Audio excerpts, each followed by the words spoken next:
Hello everyone, today we will be building some more Jurassic World. For today's dinosaur, we will be going back to the original Jurassic World movie. The dinosaur I'll be tackling today is the VELOCIRAPTor Blue. Before we begin the build, I thought it would be a good idea to see what dinosaurs you all wanted to see next. These are most of the suggestions I saw in the comments on what to build next. I think these would all work for future videos, but let me know in the comments which ones you'd like to see. I'll be keeping track of which dinosaur has the most support. And now that that's out of the way, we can go back to the dinosaur. As usual, if you'd like to see the full build, make sure you stay tuned to the end of the video. Before we start the actual process of building this, I brought out some of LEGO's molds of Blue. There's been a lot of renditions of this dinosaur, all being very different from each other. Mine will look closest to the newest light bluish gray variant. Just like my recent Mutodon video, I will be making this a build tutorial since it's small and won't take too much time. Starting off here, we're building the torso. That 1x2 jumper tile will eventually become the belly. And here we're building the underside of the tail. And the angled bar and stud piece will be used to add the neck. Here we start more on the tail section. You can see I'm using sand blue for the iconic blue stripe that runs down Blue's side. I chose this color because it doesn't stand out too much against that light bluish gray. I felt like the dark blue stripe on LEGO's official mold was a little too dark. Now we attach the tail to the rest of the body. This part here will become the back. It'll be attached to the rest of the model with the side pieces that we're building right now. Sides will connect the two body pieces together as well as covering up any gaps that we have. The back legs of this dinosaur will be added onto this jumper tile later on. I even started them with this 1x2 slope piece. The last part of these side panels is what's left of the blue stripe, so I used a 1x2 plate and a few tiles to achieve that. Connecting it all together now, you can see how the sides are attaching the two body pieces together. They attach to the bricks with studs on the side on the smaller piece as well as the larger main segment.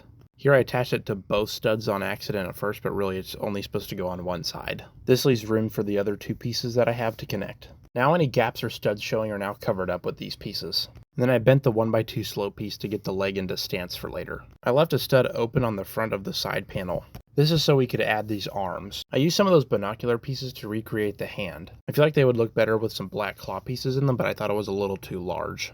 I'll also be needing to attach the same pieces on the other side.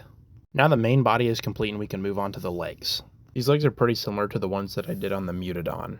Some of the big differences between the two is I added a piece into this clip here, as well as adding a few 1x1 studs with holes in the middle to bulk it up a little bit. The ridges on the studs do make the leg look a little weird, but it was the best for achieving this angle. And I attached it to the 1x2 slope with this 1x1 piece with a bar sticking off of it. And after building the first leg, I built the exact same thing and attached it onto the other side. Now with that, we're almost done, and all we need to do is build the neck and the head. The neck was relatively simple. All I used was a 1x1 brick with a stud on the side and this 1x1 clip. And of course I attached this 1x2 blue plate to continue that blue stripe running down the side.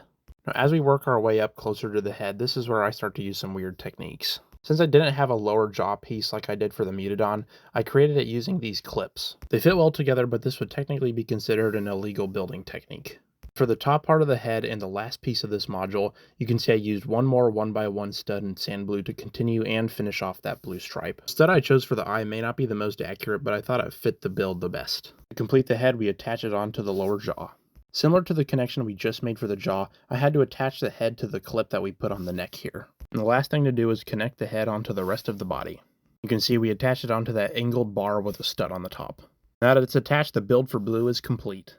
So far I was pretty happy with how my model was coming along, but just like all my builds, it was time to add the base. If you did move the legs in the right position, I do think it could stand on its own. For the sake of consistency and its overall looks, I thought I would add a base to this one as well. And now at that, the build itself is complete. I personally liked the way this one turned out. I thought just like the Mutodon, it posed a pretty good challenge. Speaking of the Mutodon, here's a comparison to it as well. Both are built at a pretty similar scale. The head is a little bit larger to accommodate the lower jaw that I had to build. I also decided to compare this to the most recent blue mold that we got.